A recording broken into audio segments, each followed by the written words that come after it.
everyone of class 10. Here we are starting with the third lesson, which has two parts. We will start with the first part, that is called his first flight. In these two lessons we'll get to know about how different animals started to fly. So the very first story is about a seagull. So let's start his first flight. The young seagull was alone on his ledge. जो ये युवा seagull था, seagull एक पक्षी होता है, समुद्री पक्षी होता है जो समुद्र में ही विचरण करते हैं और पहाड़ियों पर ऊपर रहते हैं। तो ये सीगल अपने छोटे से उस कोने में जहाँ वो रहता था, पहाड़ का कोना, वहाँ पर अकेला बैठा था। His two brothers and his sister had already flown away the day before. उसके दो भाई और एक बहन एक दिन पहले ही उड़कर जा चुके थे। He had been afraid to fly with them. वह उनके साथ उड़ने में डर का अनुभव कर रहा था, वो भयभीत था।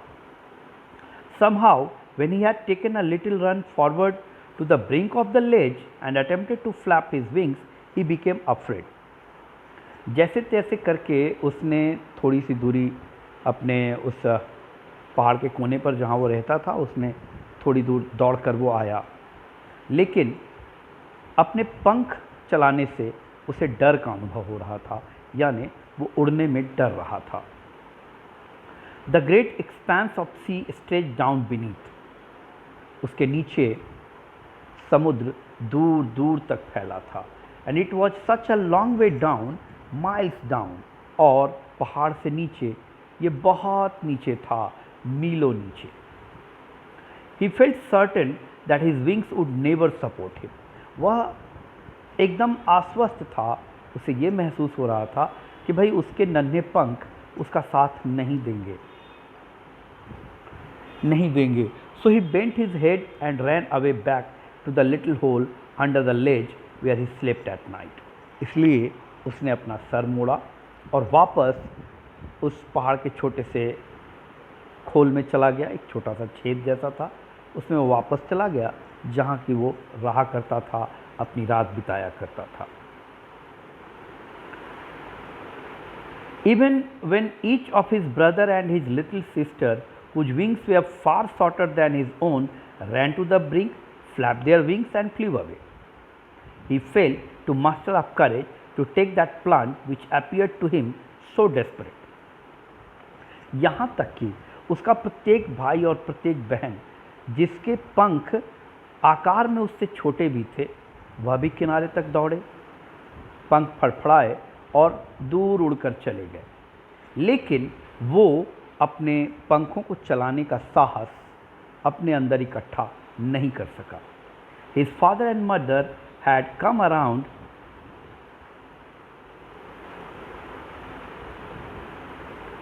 calling to him shrilly, upbraiding him, threatening to let him starve on his ledge unless he flew away. उसके माता पिता आए, उसे आवाज़ दिया, पूरे ज़ोर से अपने पूरी ताकत के साथ उसे आवाज़ दिया, उसे डराया भी कि यदि वो नहीं उड़ता है तो उसे भूखे रहना होगा, उसे भूखे मरना होगा। But for the life of him he could not move. लेकिन मरने के डर से वो हिला तक नहीं। That was 24 hours ago. ये बात 24 घंटे पहले की है। Since then, nobody had come near him. तब से कोई भी उसके पास नहीं आया। The day before, all day long, he had watched his parents flying about with his brothers and sisters, perfecting them in the art of flight, teaching them how to skim the waves and how to dive for fish. एक दिन पहले पूरे दिन उसने देखा उसके माता पिता उसके छोटे भाई बहनों को उड़ना सिखा रहे हैं, उन्हें उड़ने की कला में दक्ष बना रहे हैं, उन्हें ये बता रहे हैं कि कैसे लहरों का मुकाबला करें और कैसे हवा से पानी के अंदर गोता लगाकर मछली पकड़ें। He had in fact seen his older brother catch his first herring and devour it, standing on a rock while his parents circled around, raising a proud cackle.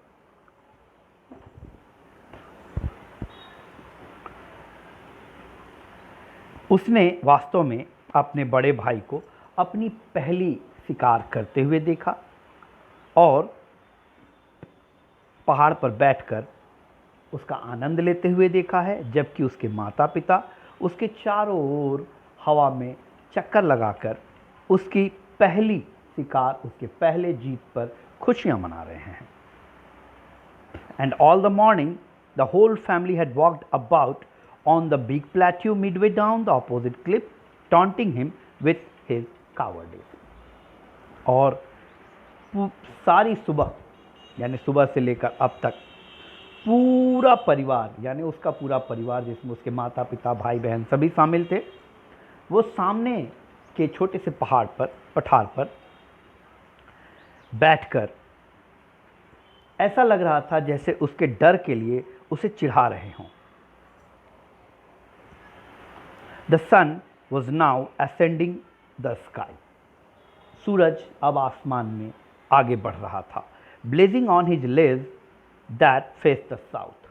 और जिस पहाड़ की चोटी पर वो दक्षिण दिशा की ओर मुख करके जो पहाड़ की चोटी थी,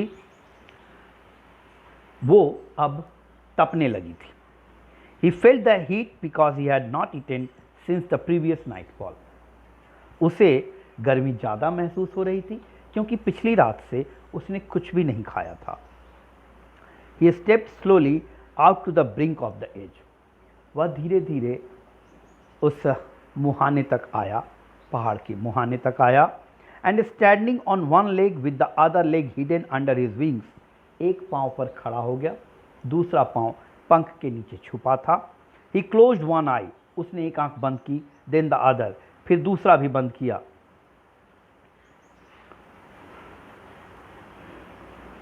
And pretended to be falling asleep. और ऐसा दिखाने लगा जैसे वो सो रहा है. Still they took no notice of him. लेकिन इतना करने के बाद भी उसके परिवार के लोगों ने उस पर जरा भी ध्यान नहीं दिया. He saw his two brothers and his sister lying on the plateau, dodging with their heads sunk into their necks. उसने देखा उसके दो भाई और उसकी बहन सामने के पठार पर अपना चोंच अपने पंखों में छुपाए नींद ले रहे थे, सो रहे थे. His father was preening the feathers of his white back. उसके पिता अपने सफ़ेद सफ़ेद पीठ के बालों को साफ कर रहे थे. Only his mother was looking at him. केवल उसकी माँ उसे देख रही थी. She was standing on a little high hump on the plateau. वह उस पठार पर एक उभरे हुए टीले पर खड़ी थी. Her white breast thrust forward. और उसका सीना जो सफ़ेद था वो आगे निकला हुआ था. Now and again she tore at a piece of fish that lay at her feet and then scraped each side of her beak on the rock.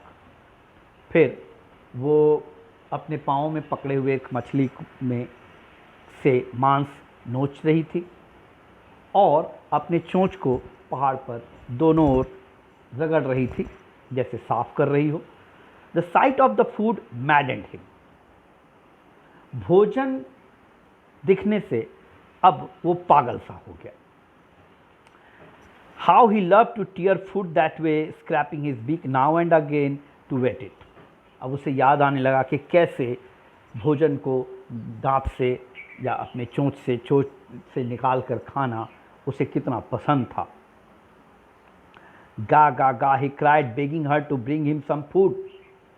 गा गा गा करके उसने अपनी माँ से जैसे अनुनय सा किया, अनुरोध सा किया कि उसे भी कुछ भोजन दो. गाओ कोल आ सी स्क्रीम बैक derisively. तो माँ ने भी बदले में चिल्लाकर आवाज़ दिया. But he kept calling plaintively and after a minute or so he uttered a joyful scream. वह अपनी दर्द भरी आवाज़ में पुकारता रहा और लगभग 1 मिनट के बाद वह खुशी से चिल्लाया। His mother had picked up a piece of the fish and was flying across to him with it. उसकी माँ ने अब मछली का एक टुकड़ा अपनी चोंच में दबाया और अब वो उसकी ओर उड़कर आ रही थी। He leaned out, वह आगे की ओर झुका।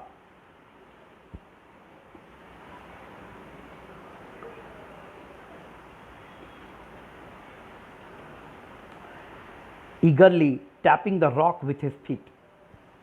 वह उत्सुकता से आगे की ओर झुका, अपने कदमों को उस पहाड़ पर जिस पर वो बैठा था हल्की थपकी देते हुए वो आगे की ओर झुका। Trying to get nearer to her as she flew across. और ये कोशिश करते हुए जैसे ही वो उसके नज़दीक आई कि वो उसके नज़दीक जाए। But when she was just opposite to him, she halted. लेकिन जब वो ठीक उसके सामने आ गई वह रुकी। Her wings motionless. उसके पंखों ने फड़फड़ाना बंद कर दिया। The piece of fish in her beak almost within reach of his beak.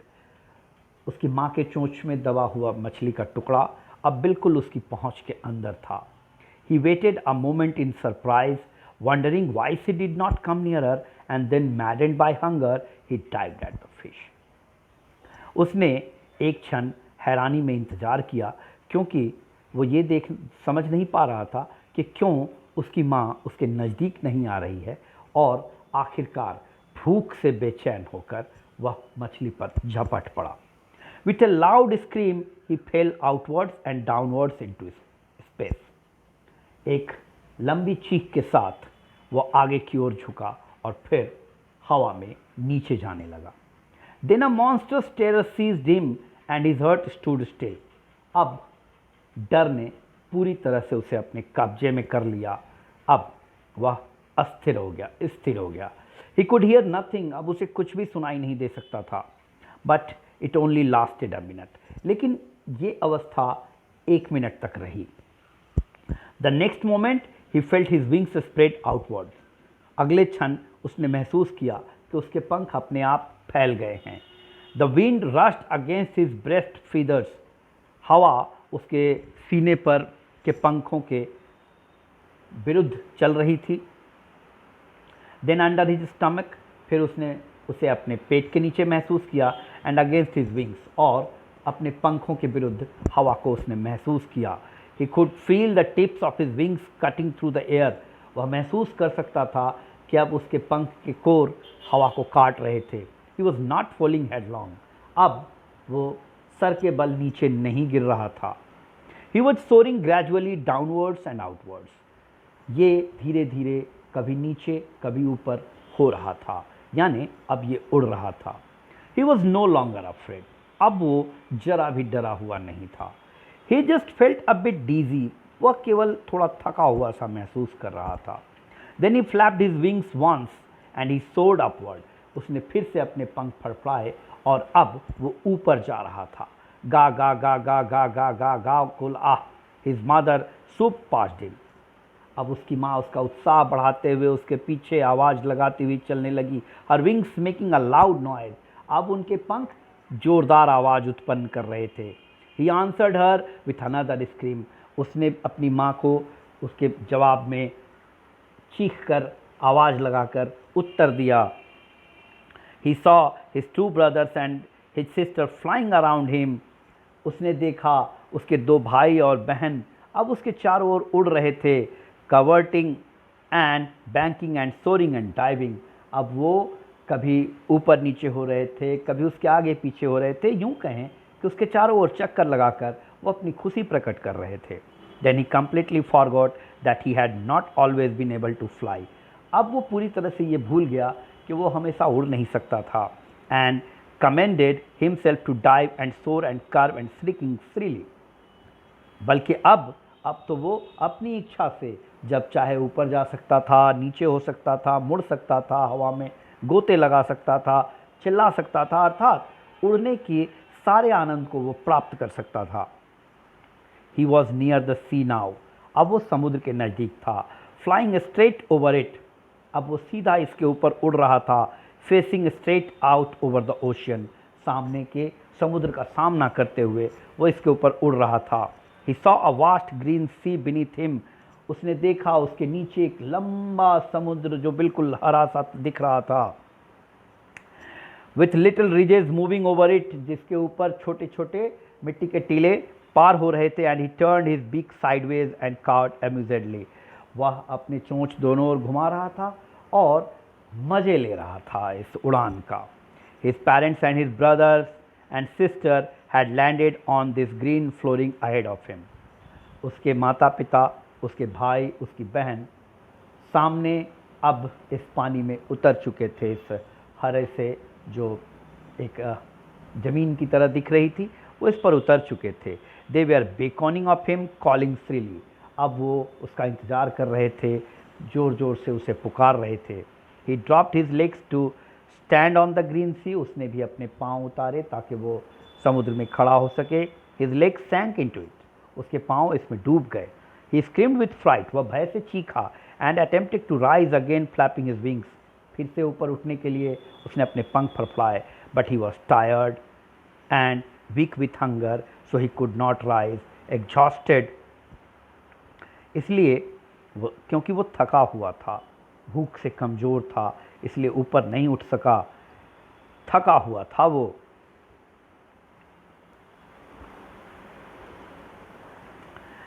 By the strange exercise, इस अद्भुत से अभ्यास को, व्यायाम को करने के कारण अब वो थका हुआ था।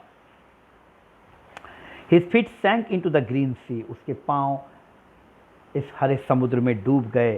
Then his belly touched it, फिर पानी ने उसके पेट को छुआ। And he sank no farther, अब उसके नीचे वो नहीं डूबा। He was floating on it, वो इस पर तैर रहा था। And around him his family was screaming, praising him, and their beaks were offering him scraps of dogfish, और उसका परिवार उसके चारों ओर था। वो सब तैर रहे थे, खुशी से चीख चिल्ला रहे थे, ऐसा लग रहा था जैसे उसकी प्रशंसा कर रहे हों। और उनमें से हर एक की चोंच में उसके लिए तोहफे के रूप में एक डॉगफिश का मांस का टुकड़ा था। He has made his first flight, इस तरह से उसने अपनी पहली उड़ान पूरी की। यहाँ आकर ये स्टोरी ख़त्म होती है। आपकी ड्यूटी इसे पढ़ना है, समझना है और प्रैक्टिस करना है। Thank you.